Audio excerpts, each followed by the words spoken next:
But an experiment is not a public opinion poll.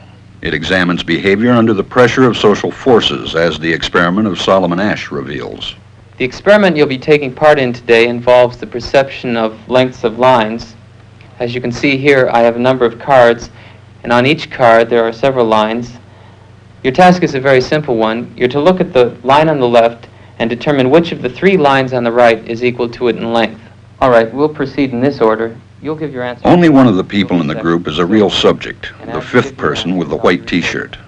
The others are confederates of the experimenter and have been told to give wrong answers on some of the trials. The experiment begins uneventfully as subjects give their judgments. 2. 2. 2. 2. 2. 3. 3. 3. 3. But on the third trial, something happens. 2. 2. 2. 2. 2.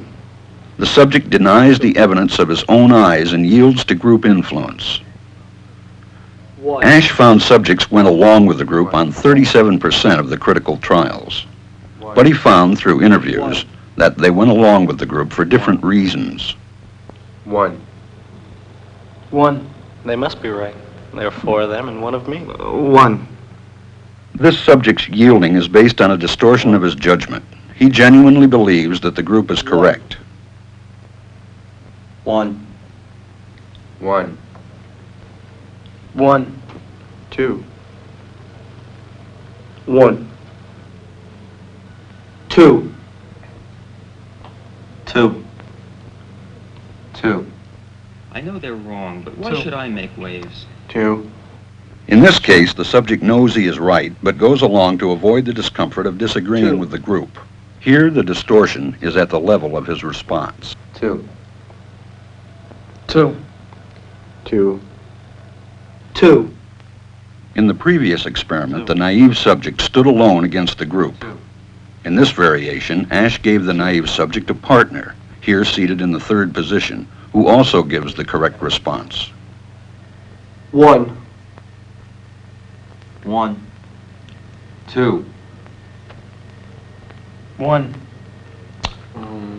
2.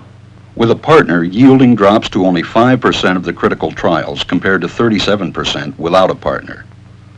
Although subjects report warmth and good feeling toward the partner, they typically deny that he played a role in their own independence.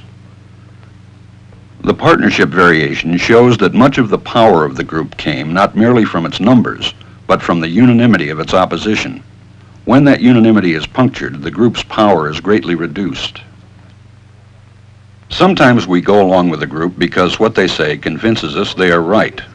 This is called informational conformity. But sometimes we conform because we are apprehensive that the group will disapprove if we are deviant. This is called normative conformity.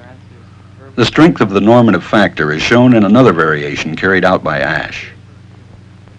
In this variation, the subject is told that because he had arrived late, he would have to write his answers.